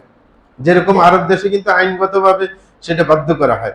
যেমন সৌদি আরবে রাষ্ট্রীয়ভাবে একটা আইন আছে যে কোনো ব্যাপারে যদি, যে কোনো সেক্টর, কোনো ব্যাপারে যদি কোনো মুফতি সাহেব যারা ফতোয়া দিয়ে থাকেন রাষ্ট্রীয়ভাবে, তারা যদি কোনো তথ্য চায়, পরিপূর্ণ তথ্য দিতে ওই সেক্টর বাধ্য। যদি ভুল তথ্য দেয় তাহলে তার মশলা ভুল হবে, কারণ এটার উপর ভিত্তি করে তো সে মশলা দিবে। যেমন ব্যবসা বাণিজ্য নিয়ে বা অর্থনীতির কোনো একটা ব্যাপার নিয়ে তার জানা দরকার, তাইলে যারা অর্থনীতি নিয়ে পড়াশোনা করতেছেন পাক্কা, তাদের কাছে জিজ্ঞাসা করবে। এখন সে যদি কোনো তথ্য লুকিয়ে রাখে, সঠিকভাবে না দেয়, তাহলে মুফতি সাহেব কিভাবে তার ফতোয়া দেওয়ার মধ্যে তো ভুল হয়ে যাবে। এই কারণে দণ্ডনীয় অপরাধ যে কোনো সেক্টর, তার যে কোনো তথ্য আপনি লুকাইতে পারবেন না একজন মুফতি সাহেবের কাছে। তাকে পূর্ণাঙ্গ ভালো খারাপ সবকিছু বলতে হবে, কারণ একজন মুফতি সাহেব এমন হওয়া বাধ্যতামূলক না যে দুনিয়ার সব জ্ঞান তার মধ্যে থাকবে না। তার মধ্যে এই জ্ঞান থাকলেই হয় যে নতুন যত কিছু আবিষ্কার হয় সেগুলো যদি বিস্তারিত সে জানে, তখন এটার বিধান সে কোরআন হাদিস থেকে বের করে দিতে পারে। এই সক্ষমতাই তার জন্য যথেষ্ট। নতুবা সে যদি প্রত্যেক জিনিসের পিছনে পড়ে, একটা জিনিস জানতে তো তার অনেকদিন চলে যাবে, যেটা ইহুদিদের পলিসি। একবার ইহুদি বলতেছিল যে মুসলমানরা আমাদের সাথে কুলাতে পারবে না, যে মুসলমান মুফতি যারা আছে কিভাবে বলে যে আমরা ব্যবসা বাণিজ্যের মধ্যে সুদের এমন কিছু পলিসি নতুন করে আবিষ্কার করে দিই, সেটার বিধান খুঁজতে খুঁজতে অনেকদিন চলে যায়। মুফতি সাহেবরা যখন খুঁজে বাইর করার আগে আমরা নতুন আরেকটা আবিষ্কার করে দেই, তখন এটা খুঁজতে আবার সে ব্যস্ত হয়ে যায়। মানে ওদের মধ্যে সবসময় ব্যস্ততায় রাখে। মানে এই ইতিমধ্যে কিন্তু অনেকে আমাদের সুদের চক্রের মধ্যে ঢুকে যায়, পরবর্তীতে আপনার ফতোয়া আসে। যেমন নতুন নতুন অনেক বিষয় আছে, অর্থনৈতিক বিষয়, যে মুফতি সাহেবের ফতোয়া দরকার। যেমন আগে একটা চলে গেছে যে কি বলে যে মাল্টিমিডিয়া যে ব্যবসা চালু হয়েছিল, প্রথমে এমনকি অনেক আলেমও ঢুকে গেছে এটার মধ্যে, ঢুকে গেছে, জানে না। অনেক মুফতি সাহেব এটার পক্ষে ফতোয়া দিয়ে দিয়েছেন, এরকম দিয়ে একজন আপনার স্বনামধন্য আছে। কিন্তু পরবর্তীতে যখন এটা নিয়ে গবেষণা শুরু হওয়ার পর দেখা গেছে এটা শরীয়ত বিরোধী। তো সুতরাং ওরা এরকম মিসগাইডেড করে মানুষকে, যে এমন ভাবে পলিসি আবিষ্কার করে, বিশেষ করে শরীয়তের ক্ষেত্রে তো পলিসি আবিষ্কার করে বোঝা যায়, কারণ এটা তো স্থিতিশীল। কারণ নামাজ, রোজা, হজ, যাকাত যেগুলো শরীয়তের বিধান আছে, এখানে তো আর ভেজালের কিছু নেই, যেটা কোরআন হাদিসে আছে সেটাই। কিন্তু ব্যবসা বাণিজ্য ইত্যাদির মধ্যে এমন কিছু পলিসি তারা আবিষ্কার করে যেটার বিধান বাইর করতে অনেক সময় লেগে যায়, তখন মানুষ মিসগাইডেড হয়। যেমন এখনো বর্তমানে অনেক দিনে অনেকে আমাদেরকে স্টক এক্সচেঞ্জ সম্পর্কে মশলা জিজ্ঞাসা করে যে কোন কোম্পানির শেয়ার কিনা জায়েজ আছে, কোন কোম্পানির শেয়ার কিনা জায়েজ নেই। এখনো পর্যন্ত আমাদের দেশে যারা বিজ্ঞ ওলামায়ে কেরাম রয়েছেন, এই ব্যাপারে তারা কোনো কমিটি গঠন করে বাংলাদেশের যত কোম্পানি আছে শেয়ার বিক্রি করে তাদের সম্পর্কে তারা জানার চেষ্টা করে। আরব দেশে কিন্তু সেটা আছে, কমিটি আছে, উচ্চ মানব পরিষদের কমিটি আছে, যারা যত কোম্পানি শেয়ার বিক্রি করে সমস্ত কোম্পানির কাগজপত্র নিয়ে যাচাই বাছাই করে তারা লিস্টিবদ্ধ করে যে এই কোম্পানিগুলো শেয়ার কিনা জায়েজ, এই কোম্পানিগুলো শেয়ার কিনা জায়েজ নেই, হারাম। এরকম মানে প্রত্যেক দিন আপনার অনলাইনে আসতে থাকে, টিভির মধ্যে আসতে থাকে। যখন শেয়ার বাজার নিয়ে তারা আলোচনা আসে না একটা পর্ব আপনার খবরের মধ্যে, ওইখানে ওটা আসলেই সাথে সাথে পাশাপাশি আপনার শেয়ারের আলোচনা হইলে কোম্পানিগুলো ডাইন পাশে শো করে যে এই কোম্পানি শেয়ার কিনে যাবে, এই কোম্পানির শেয়ার কিনে যাবে না, আলেমদের ওই লিস্টে আছে। এতে করে ফায়দা কি, জনগণ বুঝতে পারলো যে কোন কোম্পানির শেয়ার কিনা যাবে না। কিন্তু বাংলাদেশে এই কাজটা হচ্ছে না। এই কারণে অবশ্যই দরকার যারা বিজ্ঞ ওলামায়ে কেরাম, বিশেষ করে অর্থনীতির উপর যাদের ভালো জ্ঞান আছে, তাদের এক গ্রুপ অবশ্যই এই কাজে অগ্রসর হওয়া দরকার, যে যারা এই কাজটুকু করবে মানুষের বুঝার জন্য। আর এতে করে আরেকটা লাভ কি, যখন আপনি দেখবেন যে আপনার যেই কোম্পানিগুলোর শেয়ার কিনা হালাল, যেই কোম্পানিগুলোর শেয়ার কিনা হারাম, এরা কিন্তু যখন দেখবে বিজনেস শেয়ার ভালো করে বিক্রি হচ্ছে না, এইগুলো ওই যে মুফতি সাহেবের সাথে যে আলোচনা করে। আরব দেশে এরকম দেখা যায় যে আমাদেরটা হারাম করে দিলেন কেন, কি কি সমস্যা আছে আমাদের মধ্যে, তখন ওদের সাথে বসে তার সমস্যাগুলো দূর করে দিলে আবার ওরা ওই হালাল, হ্যাঁ কিনে হালাল যে লিস্টিতে নিয়ে আসে, তাইলে তারা বাধ্য হয়ে পড়ে। যেমন আমাদের দেশে ইসলামী ব্যাংকিং, যখন দেখছি ইসলামী ব্যাংক সবার আগে, তখন এখন প্রত্যেকটা ব্যাংকের মধ্যে আপনার উইন্ডো খোলা আছে ইসলামিক, ঠিক না? ওই যে বাধ্য হয়ে দেখা যায় ব্যাংক চলে না, ব্যাংকের মধ্যে ওই রকম অর্থ আমদানি হয় না, মানুষের সেটাকে গুরুত্ব দেয় না, এই কারণে সোনালী ব্যাংকও আছে ইসলামিক উইন্ডো। মানে এখন বর্তমানে এমন কোনো ব্যাংক নাই, হ্যাঁ, যেখানে আপনার ইসলামিক কোনো শাখা খোলা হয় নাই। এগুলো মানুষকে ধোকা দেওয়ার জন্য, হ্যাঁ আসলে। কারণ যে সুদের উপর নির্ভর করে বিজনেস চালাচ্ছে সে ধর্ম সম্পর্কে কি বুঝে? হ্যাঁ হ্যাঁ, ওইখানে ওইরকম ওদের মধ্যে একজনকে নিয়ে বাস একটা ধর্মীয় নামে মানুষকে ধোকা দেওয়ার জন্য একটা পথ খুলে বসে আছে। তাইলে এইভাবে যদি ওইরকম আপনার শেয়ার বাজারের ক্ষেত্রে এরকম করা হয়তো, তাহলে মানুষে অনেক কোম্পানি সোজা হইতে বাধ্য হইতো। যদি দেখতো যে না আমাদের শেয়ার আর বিক্রি হবে না, আলেমরা আমাদের বিরুদ্ধে বলছে, সুতরাং আমাদের দোষগুলো আমরা ঠিক করে নিই, হ্যাঁ, তখন সেই কাজগুলো হতো আর কি। কিন্তু সেটা এখন হচ্ছে না। যাই হোক, আল্লাহ সহজ করে দেখ। এখন ব্যাপার হচ্ছে যে আমরা এই ক্ষেত্রে তো সুবিধা নিব, এক জাতীয় বলছিলাম কৃত্রিম বুদ্ধিমত্তা থেকে যে সুবিধাটা আমরা নিব, যারা গবেষণা করে, যারা মুফতি সাহেব আছে, তারা যে কোনো বিষয়ে নতুন বিষয় সমূহ সম্পর্কে হালকা আইডিয়া নেওয়ার জন্য, প্রাথমিক আইডিয়া নেওয়ার জন্য কৃত্রিম বুদ্ধিমত্তাকে কাজে লাগাতে পারে, এবং তথ্যপুঞ্জি পাওয়ার জন্য, হ্যাঁ, আপনার এই ক্ষেত্রে কাজে লাগাতে পারে। অথবা কোনো বইয়ের নির্যাস বের করার জন্য, হ্যাঁ, কোনো আপনার গবেষণার নির্যাস বের করার জন্য, হ্যাঁ আপনার, অথবা কোনো বিষয়ে কেউ জানতে চাইলে, ধরেন এই বিষয়ে কত মানুষ বক্তব্য দিয়েছে, সবার তথ্য সামনে নিয়ে আসার জন্য আপনার সহজ, এবং যে কোনো নতুন আবিষ্কৃত বিষয় নিয়ে তথ্য সংগ্রহ করা সহজ। সুতরাং একজন গবেষক বা একজন মুফতি যে যাচাই করার ক্ষমতা যার মধ্যে আছে, সে এটার থেকে লাভবান হতে পারে, কারণ সে তো যাচাই করতে পারবে, হ্যাঁ, যে কোনো জিনিস যে এটাকে ভুল তথ্য দিছে, আমাকে সঠিক তথ্য দিয়েছে কিনা, এবং এটার উৎস ঠিক আছে কিনা, একজন মুফতি সাহেব, একজন গবেষক সেটা বুঝতে পারবে। কিন্তু মানুষ পারবে কিনা, সাধারণ মানুষও ইচ্ছে করলে মানে কোনো বিষয়ে সার্বিক তথ্য একটা আইডিয়া নেওয়ার জন্য সে নিতে পারে, কিন্তু শর্ত হয়েছে নির্ভরশীল হতে পারবে না, সে কখনো এটার উপর নির্ভরশীল হতে যাবে না। হ্যাঁ, যেমন বারবার তথ্য পাইতে পাইতে সে আবার অনেক সময় এমন হইবে নির্ভরশীল হয়ে পড়বে। এই কারণে আলেমরা, সাধারণ লোকের ব্যাপারে আলেমদের দুইটা মত আছে। কেউ বলছে না, কোনো ব্যক্তি সাধারণ যদি হয়, মুফতি যদি না হয়, গবেষক না হয়, তাহলে কৃত্রিম বুদ্ধিমত্তার মানে সহযোগিতা নিতে পারবে না ধর্মীয় মাসালার ক্ষেত্রে, কারণ সে মিসগাইডেড হইতে পারে। হ্যাঁ, আর কিছু আলেম বলেছে কেউ যদি সচেতন হয়, বিশেষ করে যারা মাসালা খোঁজে, এদের মধ্যে দুইটা শ্রেণী, একজন হচ্ছে একবারে সাধারণ লোক, আর কিছু আছে দেখা যায় যে ধর্মীয় শিক্ষায় পণ্ডিত না হইলে অন্য শিক্ষায় পণ্ডিত, একজন বড় ডক্টর, হ্যাঁ, সেই ব্যক্তি কোনো একটা ব্যাপারে আইডিয়া নিতে চায়, তাহলে সে হয়তো বা নিতে পারে, তার জাজ বিচারের একটু ক্ষমতা আছে। হ্যাঁ, তো সেইভাবে অনেকে বলে থাকেন যে যার মধ্যে ওরকম দক্ষতা আছে যে সে নির্ভরশীল না হয় কিছু তথ্য যেন নিতে পারে, অথবা মানে কিছু একটা মাসালার ব্যাপারে আনুষঙ্গিক বিষয় জানার পর মুফতি সাহেবকে তার ব্যাপারটা জানাইতে পারে, সেই জন্য সে একটা তথ্য নিতে পারে। কারণ অনেক সময় অনেক মাসালা জানার ইচ্ছা হয়, কিন্তু এটা কোন সাইড থেকে জিজ্ঞাসা করবে, কোন পয়েন্টে তার অস্পষ্টতা আছে, সেটা জানার জন্যই তো একটু জ্ঞান লাগে। এই কারণে বলা হয় যে যিনি প্রশ্নকর্তা তার মধ্যে উত্তর সম্পর্কে অর্ধেক জ্ঞান আছে। কি আছে? অর্ধেক জ্ঞান আছে। যদি অর্ধেক জ্ঞান না থাকে তার মধ্যে প্রশ্ন উদ্রেক হয় না।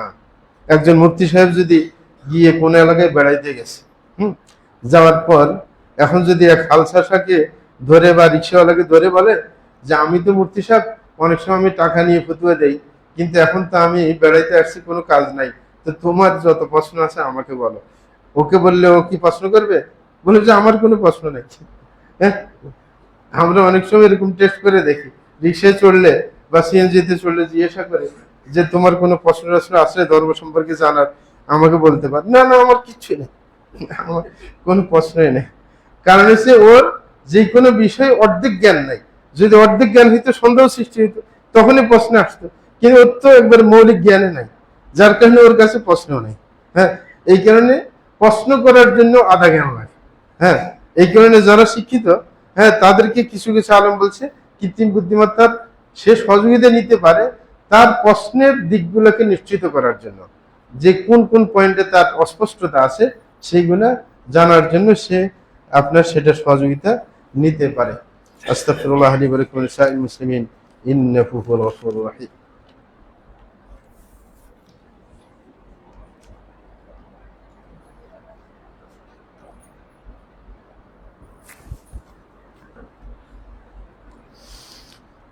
আলহামদুলিল্লাহি রাব্বিল আলামিন ওয়া সলাতু ওয়াসসালামু আলা সাইয়্যিদিল মুরসালিন নবিয়িনা মুহাম্মদ ওয়া আলা আলিহি ওয়া সাহবিহি আজমাইন, আমা বা'দ।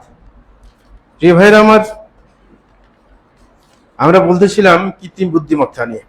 সেটা হচ্ছে এমন একটা মাধ্যম যেটা হচ্ছে দুধারা ছুরির মতো, সেটা কল্যাণেও আমরা কাজে লাগাইতে পারি, অকল্যাণেও কাজে লাগাইতে পারি।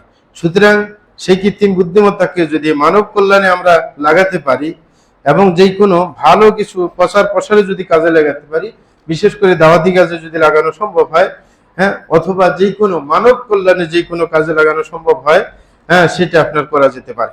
কারণ আল্লাহ জাল্লা শানু কুরআন মাজিদে সূরা আম্বিয়াতে বলেছেন, ওয়া নাবলুকুম বিশ-শাররি ওয়াল খাইরি ফিতনাহ ওয়া ইলাইনা তুরজাউন, যে আমি তোমাদেরকে পরীক্ষা করব অকল্যাণ এবং কল্যাণ দিয়ে, তোমাদেরকে ফিতনার সম্মুখীন করব, হ্যাঁ, তোমাদেরকে আমার কাছে অবশ্যই ফিরে আসতে হবে। সুতরাং আমাদেরকে অকল্যাণ দিয়ে কল্যাণ দিয়ে আল্লাহ পরীক্ষা করবেন।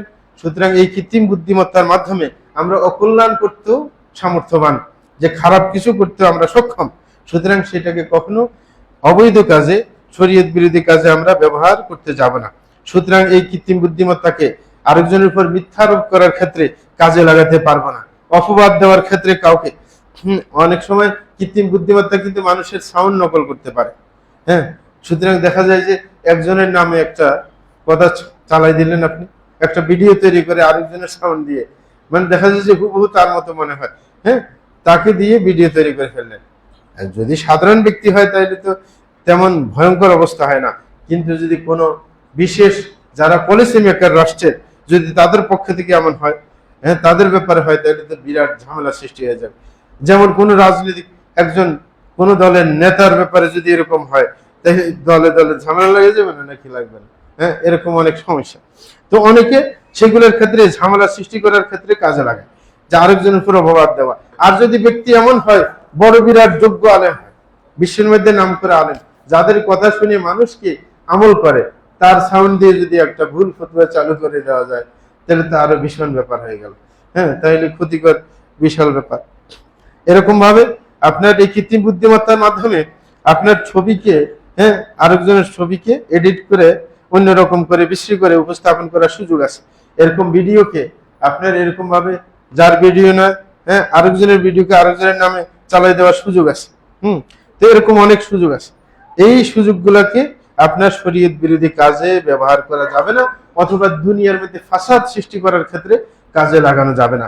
মানুষের, হ্যাঁ, আপনার ইজ্জত আবরুকে নষ্ট করার ক্ষেত্রে কাজে লাগানো যাবে না, এবং কোন সত্যকে, হ্যাঁ, অসত্য বানানোর ক্ষেত্রে, হ্যাঁ, বা কোনো অসত্যকে সত্য বানানোর ক্ষেত্রে এগুলোকে কাজে লাগানো যাবে না। সুতরাং মানুষের, হ্যাঁ, যে কোনো ক্ষতিকর দিকে সেটাকে কাজে ব্যবহার করা যাবে না। কারণ আপনি আরেকজনের নামে যদি কোনো কথা চালিয়ে দেন, সেটার হিসাব আপনাকে আমাকে অবশ্যই দিতে হবে, প্রিয় ভাইরা। কারণ আল্লাহ জাল্লা কুরআন মাজিদের মধ্যে বলেন, মা ইয়ালফিযু মিন কাওলিন ইল্লা লাদাইহি রাকীবুন আতীদ, যে মানুষ যত কথাই বলুক না কেন, হ্যাঁ, সেই কথা আপনার অবশ্যই পর্যবেক্ষণকারী ফেরেশতা রয়েছে, হ্যাঁ, সেটার হিসাব হবে এবং সেটার হিসাবে আপনার শাস্তির সম্মুখীন হতে হবে। অন্য আয়াতের মধ্যে আল্লাহ বলেন, হাযা কিতাবুনা ইয়ানতিকু আলাইকুম বিল হক ইন্না কুন্না নাস্তানসিখু মা কুনতুম তা'মালুন। আল্লাহ জাল্লা বলছেন, এই যে কিতাব তোমার সামনে, যখন কিয়ামতের দিন মানুষ সামনে চলে আসবে, তখন বললে যে এই যে তোমার আমলনামা, তোমার কিতাব, সে তোমাকে সত্য বলছে, তুমি কি কি করছো সেটা তোমার সামনে উপস্থিত হয়ে গেছে। তো সুতরাং আমরা যাই করব সেটা আমাদের আমলনামে লেখা আছে, এবং আল্লাহ বলছেন, ইন্না কুন্না নাস্তানসিখু মা কুনতুম তা'মালুন, যে তোমরা যা করছো সেটার কপি কিন্তু আমি রেখে দিচ্ছি। বর্তমান যুগে বোঝা সম্ভব, হ্যাঁ, কপি করে রেখে দাও, ইস্তিনসাখ মানে কপি কর। এই কারণে আল্লাহ জাল্লা যখন মানুষের হিসাব নেবেন, হিসাবের মধ্যে মুমিনের হিসাব এক ধরনের, তারপরে কাফের হিসেবে এক ধরনের। মুমিনের হিসাবের মধ্যে লাঞ্ছনা নেই, যারা ইমানদার তাদেরকে আল্লাহ পর্দার আড়ালে নিয়ে নেবেন, মানে পর্দার মাঝে নিয়ে তারপরে তার সমস্ত আমল নামা আপনার তার সামনে তুলে ধরবে। একেবারে সে দেখতে পাবে নিজে নিজে দেখতে পাবে সে কখন কি করেছে সবকিছু। সে যখন নিশ্চিত হবে তখন সে মনে করবে আমি তো ধ্বংস হয়ে গেলাম, মানে আমার তো জান্নাতে যাওয়ার কোনো পথ নাই, এরকম সে নিশ্চিত হবে। বর্তমানে এটা করা সম্ভব। অনেকের দেখা যায় যে খারাপ কর্ম করছে, কেউ ভিডিও ধারণ করে রেখেছে, এখন যদি তার সামনে প্লে করে দেওয়া হয় তখন তো তার সামনে সে নিজে দেখতে পায়। সুতরাং আল্লাহ যে সেটা করবেন সেটা বুঝতে তো কোনো সমস্যা নেই, যে তার সামনে তার সমস্ত কর্ম তার সামনে উপস্থিত করা হয়, সবগুলো কিন্তু লেখা হয়ে যায়। সুতরাং সামনে তুলে ধরলে সে যখন নিশ্চিত হবে যে আমি ধ্বংসপ্রাপ্ত, আমি জাহান্নামে যেতে বাধ্য, তখন আল্লাহ বলবেন যে এই দোষগুলো সব তুমি করেছো, কিন্তু এই সবগুলো মানুষের সামনে আমি তুলে ধরে নেই, অনেক সময় তুমি লুকায়িত ভাবে করেছো, সুতরাং আমি সেটা প্রকাশ যখন করিনি দুনিয়াতে, আমি আজকে তোমাকে ছেড়ে দিলাম, হ্যাঁ তোমাকে জান্নাতে দিয়ে দিলাম। তো সুতরাং এই যে সমস্ত আমল নামা তার সামনে তুলে ধরা হবে, কিন্তু কাফেরের ক্ষেত্রে পুরো বিশ্ববাসীর সামনে তাকে আপনি ধরা হবে, মানে কোনো পর্দার আড়ালে না, একবারে সবার সামনে বিশ্ববাসীর সামনে তাকে সার্চ করা হবে, তুমি এটা করলে এটা করলে।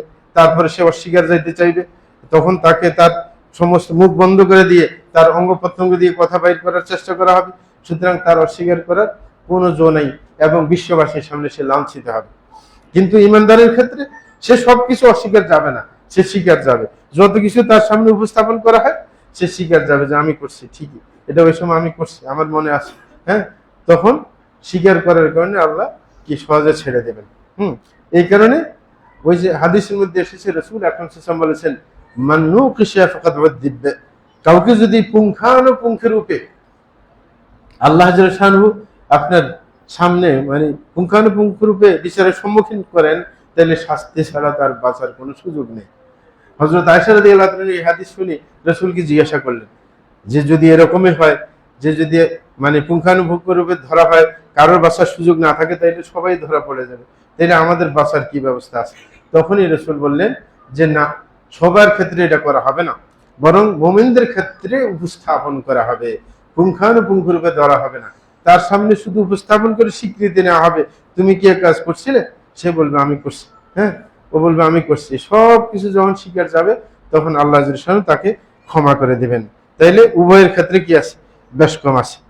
এই কারণে আমরা কোনো ব্যাপার যখন কৃত্রিম বুদ্ধিমত্তার সুযোগ আছে, মানুষের একজন আরেকজনের বিরুদ্ধে হ্যাঁ কোনো কিছু আপনার কি উল্টা ছড়িয়ে দিতে পারে, আমরা যে কোনো জিনিস পাইলেই লাইক দিয়ে দেব, শেয়ার করে দেব, সেই কাজ যেন না হয় বর্তমানে, বা আরেকজনের ব্যাপারে খারাপ ধারণার ব্যাপারে যেন আমরা নিশ্চিত না হয়ে যায়। অনেকে একজন মানে কেউ উল্টাভাবে এরকম প্রচার করছে, একজন বড় ফিগার সম্পর্কে আপনি খারাপ ধারণা নিলেন, তাহলে আপনি খারাপ ধারণা কেন নিবেন? ইন্না বাদাদ দানমি ইসম, আল্লাহ জাল্লাহু বলছেন কিছু কিছু ধারণা আছে গুনার কারণ হয়ে যায়। তা আপনি যে কোনো জিনিস সামনে দেখলে যাচাই বাছাই ছাড়া নিজের অবস্থান ঠিক করে নেবেন না, বরং যাচাই বাছাই করবেন যে বাস্তবে সেটা সেই লোক করেছে কিনা। কারণ যদি দুনিয়াতে বেঁচে আছে, যদি এমন হয়ে থাকে, তাহলে তো তার সাথে যোগাযোগ করা সম্ভব যে কোনো ভাবে, আপনি নিশ্চিত হতে পারেন। অনেক সময় কোনো ব্যক্তি কাছে হইলেও তাকে জিজ্ঞাসা করে না, তার কোনো ভিডিও এরকম দেখে তার কোনো কথা শুনে সেই সিদ্ধান্ত নিয়ে নেয় তার ব্যাপারে না। আপনি দুনিয়াতে আপনার যিনি বেঁচে আছেন তার সম্পর্কে আপনি যদি কোনো কিছু প্রচারিত হয় জিজ্ঞাসা করবেন। এই কারণে রাসূল আসলাম অনেক ক্ষেত্রে নিশ্চিত হতে চেয়েছেন। যেমন এক বেচারা রাসূল আকরাম সাল্লাল্লাহু আলাইহি ওয়াসাল্লামের সামনে আত্মীয়তার বন্ধন নিয়ে কথা বলতে চাচ্ছিলেন। রাসূলকে এসে বলছিলেন, হে রাসূল, আমি আমার আত্মীয় স্বজনের সাথে ভালো ব্যবহার করি, তারা কিন্তু আমার সাথে খারাপ ব্যবহার করে। আমি ইনসাফের আচরণ দেখাই, তারা কিন্তু আমার সাথে বেইনসাফি করে। মানে যত কাজ আমি দেখাই তার উল্টাটা তারা করবে, ঝামেলা সৃষ্টি করবে। তখন রাসূল আকরাম উত্তর দিতে কি বলছেন? হ্যাঁ, বলছে ইনকানা, হ্যাঁ ইনকানাল আমর কামা কুলতা, যদি ব্যাপারটা তুমি যেরকম বলছো সেরকম হয়, তাইলে ফাকা আন্নামা তুসিফুহুমুল মাল, তাইলে তুমি কাজ করে যাও, ভালো কাজ করে যাও, তুমি তোমার কাজের মাধ্যমে তাদের মুখে ছাই ছিটিয়ে দেওয়ার মতো হবে। কারণ আপনি যদি একজনের সবসময় ভালো কাজ করে, আপনার সাথে ভালো আচরণ করে, হ্যাঁ আত্মীয়তার বন্ধন রক্ষা করার চেষ্টা করে, আপনি তার সাথে কি শেষ পর্যন্ত খারাপ আচরণ করবেন? না কিছুদিন পরে আপনার বুদ্ধি ফিরবে? হ্যাঁ, কারণ তার ভালো আচরণটা আপনার মুখে ছাই ছিটিয়ে দেওয়ার মতো হবে, আপনি লজ্জিত হবেন কিছুদিন পরে। যে না, আসলে তো আমি তার সাথে খারাপ আচরণ করে ঠিক করে নেই, সে তো আমার সাথে বারবার ভালো আচরণ করে। সুতরাং নিশ্চিত হতে হবে। রসুল আকরাম সাল্লাল্লাহু আলাইহি ওয়াসাল্লাম নিশ্চিত হয়েছিলেন প্রত্যেকের ব্যাপারে, যে কোনো মাসাইলের ব্যাপারে নিশ্চিত হয়েছেন যে মানে কাজটা এমন হয়েছে কিনা কারোর ব্যাপারে। রসুল আকরাম সাল্লাল্লাহু আলাইহি ওয়াসাল্লাম হযরত উম্মে হাবিবের কাছে একজন বান্দী ছিল। হ্যাঁ, তো এই বান্দী রসুল আকরাম সাল্লাল্লাহু আলাইহি ওয়াসাল্লামের কাছে যখন আসছে, আসার পরে তিনি রসুল আকরাম তার ব্যাপারে বলছেন লাখা করেছেন মুখ, মুসলিম শরীফের হাদিস বলে যে তোমার বয়স যেন না বাড়ে। ঠিক না, মানে না বাড়ে বলার কারণে রসুলের কথা তো আপনার লেগে যায় না, মানে বদদুয়া দিলে বদদুয়া লেগে যায়। তখন ওই বান্দি যে উম্মে সালামাকে যে কান্দি কান্দি বলতেছে রসুল আমার নামে বদদুয়া দিয়েছে, আমার তো আর বয়স বাড়বে না, হ্যাঁ আমি তো এইভাবে পড়ে থাকবো, হ্যাঁ আমাকে বদদুয়া দিছি। উনি একবারে হতভম্ব হয়ে তাড়াতাড়ি নিজের কাপড় শরীরের মধ্যে ভালোভাবে না দিয়ে কাপড় শেষ রসুলের কাছে চলে আসলেন। হ্যাঁ, যে এরকম বদদুয়া দিলে কেন মেয়েটাকে? রসুলের কাছে আসি বসলে বললেন যে এই হ্যাঁ ব্যাপার। তখন বলতেছে হ্যাঁ তুমি কি আসলে নিশ্চিত হয়েছো আমি যে এরকম বদদুয়া দিছি? বলছে হ্যাঁ আমি নিশ্চিত হয়েছি। তাকে সঠিকভাবে জিজ্ঞাসা করছি। তখন রসুল আকরাম সাহেব বলছেন কোনো অসুবিধা নেই, হ্যাঁ আমি আল্লাহর সাথে চুক্তিবদ্ধ হয়েছি যে আমিও মানুষ, হ্যাঁ যে আমি কখনো রাগ হইতে পারি, আমার ক্ষোভ আসতে পারে, আমি খুশি দেখতে পারি, বেজার হইতে পারি, আমার অবস্থার পরিবর্তন মানুষ হিসেবে ঘটবে। সুতরাং আমি আল্লাহর সাথে চুক্তিবদ্ধ হয়েছি, যদি আমি রাগ করে কাউকে কোনো কি বদদুয়া দিয়ে দেই, কাউকে কোনো কারোর ব্যাপারে যদি আযাব গজবের কথা আমি বলে থাকি, যেন আল্লাহ শানু তার ব্যাপারে সেটা রহমত হিসেবে নাজিল করেন, যে যেন কখনো আপনার খারাপ তার না হয়। রয়েছে রসুলের দয়া আমাদের প্রতি, রহমতুল আলামিন এমনি বলা হয় না যে আল্লাহর সাথে চুক্তি করে ফেলছেন যে আমি রাগ করে বদদুয়া দিলে এটা যেন গ্রহণযোগ্য না হয়, রাগ করে কিছু বললে যেন গ্রহণযোগ্য না হয়, বরং সেটা যেন তার পক্ষে আপনার রহমত হিসেবে যেন লেখা হয়, যেন দোয়া হিসেবে সেটা রূপান্তরিত করা হয়। তাহলে রসুল আকরাম সাল্লাল্লাহু আলাইহি ওয়াসাল্লামের কাজ ছিল এরকম। কিন্তু আমাদের যুগে আমরা এগুলোর কোনো ব্যাপার না।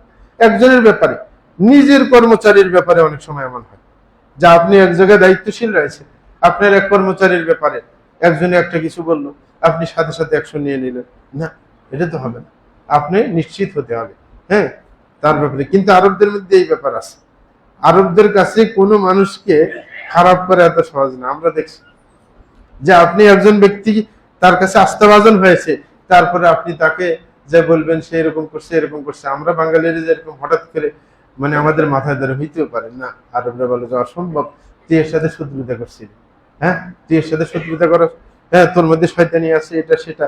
এখানে আরবদের সামনে কারোর বদনামি করা মুশকিল। আপনি বেশি বদনামি করবেন, আপনি দেখবেন আর এর কাছে ভালো হইতে পারবেন না, এ মনে করবে যে খারাপ মানুষ, এ শুধু মানুষের বদনামি করে। কাউকে পৌঁছাইতে হলে আপনাকে ডকুমেন্ট লাগবে। আরবদেরকে যদি আপনি কারো সম্পর্কে কিছু বলতে চান, ভিডিও করে যদি দেখাইতে পারেন যে ভিডিও করছেন, হে উল্টা কাজ করতেছে, আপনি ভিডিও করে অথবা কোনো মানে সাউন্ড রেকর্ড করে তাকে যদি যা বলেন এই দেখ তুই বিশ্বাস করিস না, এই ভিডিওটা দেখ, এই যে সে নিজে নিজে কি করতেছে দেখ, তখন সে বিশ্বাস যাবে যে আসলে আসলে।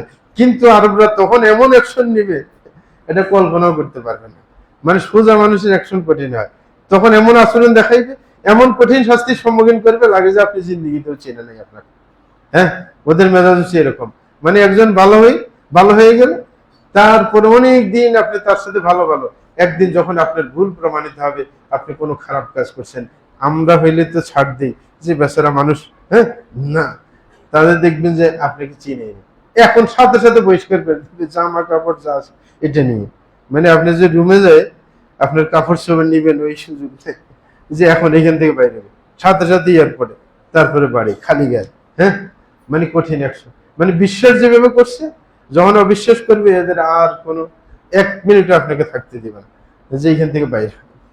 সৌদি আরবে দেখছি আমাদের বরিশালের একটা লোক ছিল, এই বেচারা আওয়ামী লীগ করতে আর কি। তো ওই এলাকায় আমি যখন দাওয়াতি কাজ করতাম, ও মাছ বিক্রি করতো, তাজা মাছ বিক্রি করতে আর কি।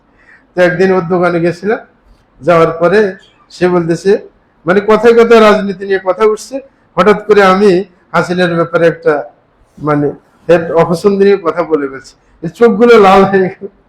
পরে আরব দেশে তো দায়ীদের একটা প্রোটেকশন আছে, যেমন কোনো দায়ীর বিরুদ্ধে কিছু বললে পুলিশকে কল করলে চলে আসবে, মানে ওকে ধরে নিয়ে যাবে। তারপরে তার হিসাব কিতাব হবে যে তুই এর সাথে দুরাচার করলে কেন। একটা সাপোর্ট এখনো আরব দেশে আছে আলমদের, তো এখন সে বলতেছে দেখেন আপনি এখানে দায়িত্বরত দাওয়াতি কাজ করেন, কিন্তু একটা আপনাকে সতর্ক করতেছে, আপনি আমার কাছে আসবেন কিন্তু কখনো হাসিনা আওয়ামী লীগের বিরুদ্ধে একটা কথা বলবেন না, বললে কিন্তু আমার চোখ লাল হয়ে যায়, আমি যে কোনো মুহূর্তে আক্রমণ করে বসতে পারি, সেটি কিন্তু আবার ঝামেলা লেগে যায়। তো এরপরে কিছু শয়তান ছেলে ফেলে ছিল, তারা কি করতো, ওর কাছে গিয়ে একবার হাসিনের সুনাম করে দিতে, আওয়ামী লীগের সুনাম করলে তাজা মাছ দেওয়া যায় যে একটা 30 টিয়ার দাম, বাজি করে এরা খাওয়াই দিত। মানে যেগুলো সালাদ টাইপের ছিল ওরা যে একবারে খুব সুনাম করলে একবারে খাওয়াই টাওয়াই সুন্দর করে হেরে ভালো সুন্দর করে কথা বলে, কিন্তু বাড়িতে আসতে না সে, মানে গেছে 14 বছর হয়ে গেছে বাড়িতে আসে না, 14-15 বছর চলে গেছে বাড়িতে আসে না। তো এগুলো আমরা কিছু মনে করতাম না, যে সমস্যা থাকতো, জিজ্ঞাসা করলে বলতে যে বাড়িতে এই সমস্যা ওই সমস্যা, ওর মানে আবদার পালন করা লাগে, ওর আবদার পূরণ করা লাগে, এই করতে করতে আমার জীবনটা শেষ। আসলে কিন্তু ওই তোফাইল আমাদের এলাকা, তোফাইল আমাদের ডাইনার ছিল ওর ছেলে, মানে সে মানুষ হত্যা করছে এক সময়, এই কারণে ভয়ে এলাকায় যায় না। মানে এই ঘটনা, একদিন হঠাৎ করে এক কর্নেল ওর দোকানে গেছে মাছ কেনার সময়, এক শয়তান বাঙালি যে বলে দিছে কর্নেলকে যে এই ব্যাটার মানে 14 বছর হয়েছে বাড়িতে যায় না, 14 বছর হয়েছে বাড়িতে যায় না। এই তো ওর মাথায় ধরছে, তুই জানে তুই বিয়ে করছিস, তোর ফ্যামিলির কোনো খোঁজ খবর নাস না, হ্যাঁ তুই তো বড় দুষ্ট মানুষ, তোর এখন বাইর করে দেব, বাইরে এখান থেকে বাইরে। ওর পায়েটাই ধরে তারপরে কোনো মতে বাঁচলো, মানে টার্গেটে রাখছে সে। আরেকদিন আসছে, মানে এক সপ্তাহ যাইতে দেরি না, ওর মাথা থেকে যায়নি। মানে আরবরা এরকম, মানে সে এমন ভাবে কঠিন ভাবে এই মাথায় ঢুকেছে যে অপরাধী ক্রিমিনাল, নতুবা হে দেশে কেন যায় না, সে নিজের ফ্যামিলির প্রতি মানে অসৎ আচরণ করে, এটা করে সেটা করে। আরেকদিন আসে বলতেছে, এক কর্নেল আমাকে বলতেছে আমাকে তো পাঠিয়ে দিবে, বলছে আমি তোর জন্য টিকিট নিয়ে আসতেছি, তোর কত টাকা লাগবে বাড়িতে যাইতে, হে বলতেছে আমার টাকা নাই, এটা নাই সেটা নেই, বলে যে তোরে আমি টিকিট দেবো, তোরে আমি বাড়িতে যাই, কত হাজার রিয়াল লাগবে আমি দেবো, তুই বাড়িতে যাবি, না যাইলে কিন্তু তোরে আমি জবরদস্তি করে পাঠাই। এখন এটা বলছে, আর আমাদের অফিসে যে আমাকে বলছে যে এটা আমার পিছনে লাগছে, আমাকে যে কোনো মুহূর্তে এলাকা থেকে বাইরে করে দিতে পারে, কারণ কর্নেল তার ক্ষমতা আছে। তখন বলার পরে আমি দরখাস্ত লিখলাম ওর পক্ষে, মানে এলাকার কমান্ডারের বরাবর আর কি, যেন ওকে ওই বেচারা ডিস্টার্ব না করে। আর মানে এলাকার কমান্ডারকে তো হঠাৎ পাওয়া যায় না, তো সে আমাদের অফিস ভিজিটে আসবে, তো তাকে বলছি তুই দরখাস্ত এটা নিয়ে টুক করে এক সময় ঢুকিয়ে ওকে দিবি, দিলেও পড়বে। আরব দেশে সহজ, যে কোনো মানুষ দিতে পারে, হ্যাঁ আমাদের দেশের মতো এত কঠিন না। কিন্তু ওই বেচারা দেখেন, আরবরা ভুলে না, ওই বেচারা আসছে, জানে যে ওই এলাকায় কমান্ডার আসবে, ওই কর্নেল ওর সাথে আসছে, আসার পর যখন দেখছে যে ওকে বাইরের থেকে অফিসে ঢুকবে, সাথে সাথে ওকে ধরে ফেলছে, ধরে হাত থেকে দরখাস্ত নিয়ে ছিঁড়ে টুকরো টুকরো করে ফেলছে, টুকরো করে ফোন করছে পুলিশের কাছে, ফোন করে বলছে যে ওকে ধরে গেটের বাইরে নিয়ে যাও। একবারে শুধু জামা সব গেটের বাইরে, যে তোরে বলছি যে আমি টিকিট দিব, আমি টাকা দিব সবকিছু, তুই আবার দরখাস্ত করে আমার বিরুদ্ধে এই এলাকা থাকার জন্য পলিসি করছিস, অসম্ভব, তোকে আমি এখানে থাকতে দিব না। একবার এলাকা থেকে মাত্র 1 ঘন্টার মধ্যে বাইর করে দিস, বলে যে আমি রুমে যে জামা নিয়ে আসি, জামা নেওয়া যাবে না, তুই যেই কাপড়ে আসিস এই কাপড়ে তোর এলাকাতে বাইর করে দিস। একবার বাইর করে দিস, আরেক শহরে নিয়ে পৌঁছাই দিয়ে আসছে পুলিশ দিয়ে, এবং বলে দিচ্ছে এলাকার গোয়েন্দাদেরকে ও যেন কোনো মতে কোনোদিন এই এলাকায় যেন গিয়েছে না ঢুকতে পারে, সেনা এলাকার মধ্যে, মানে এত কঠিন তাদের। তো সুতরাং হ্যাঁ, তাদের মধ্যে এই চেতনাটা আছে, আমাদের মধ্যে এই চেতনা নেই। যে কোনো কারোর ব্যাপারে, আপনার সবচেয়ে শ্রদ্ধাভাজন ব্যক্তির ব্যাপারেও যদি কেউ কিছু বলে, আপনি দ্বিধাদ্বন্দ্বে ভোগেন, যে হইতে পারে সে করতে পারে না। আপনি একজন বড়, যেমন এই আল্লামা মামুন সাহেব সম্পর্কে, হ্যাঁ উনি যদি আমাদের সহি মানহাজের উপর নাই, কিন্তু একজন তো আলেম, একজন যিনি বুখারী পড়ান, যিনি হাদিস পড়ান, একজন মুহাদ্দিসের ছেলে হাসিনে বলে দিল তাকে আপনার কি আরেকটা মেয়ের সাথে ধরা পড়লো, হ্যাঁ আপনার কি এটা আপনি বিশ্বাস করে গেলেন? না, অসম্ভব, এটা অসম্ভব হইতেই পারে না। একজন আলেম রিসোর্টে নিয়ে যাবে আরেক মেয়েকে নিজের স্ত্রী ছাড়া, এটা অসম্ভব। এটা আপনি কিভাবে কল্পনা করতে পারেন? বাস্তব হয়েছে এটা তার স্ত্রী, কারণ বাংলাদেশে এখন তার প্রথম হয়েছে এক মেজরের মেয়ে, সুতরাং এখন তো আরেকটা বিয়ে করা মুশকিল। এখন সে টাকা কামাই দিচ্ছে কোটি কোটি টাকা, সে একখানে বক্তব্য দিতে গেলে 30-40 হাজার করে পায়, তাইলে এক মৌসুমে সে কত টাকা পায়? এখন এই বেচারা এই টাকাগুলো খরচ করবে কিভাবে? তার তো পথ হয়েছে আরেকটা বিয়ে করা। তো সে এরকম মাদ্রাসা দিয়ে, কমি মাদ্রাসা দিয়ে দিয়ে এখানে একটা ওইখানে একটা, এইভাবে করে করে হ্যাঁ 4টা বিয়ে করে ফেলছে।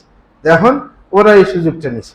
কিন্তু আমার দেশের অনেক এখনো দেখা যায় যে যে ওনাকে ওই খারাপ মানুষ হিসেবে মনে করে, যে উনি এরকম খারাপ করছেন, রিসোর্ট নিয়ে গেছেন, অনেকে সুযোগ পাইলে গালি দিয়ে দেয়। না, এটা একজন মহাদ্দেশ সম্পর্কে অসম্ভব যে তার এতটুকু জ্ঞান নাই যে কোরআন হাদিস পড়ায় বক্তব্য দেয় সে এরকম হারাম কাজ করবে।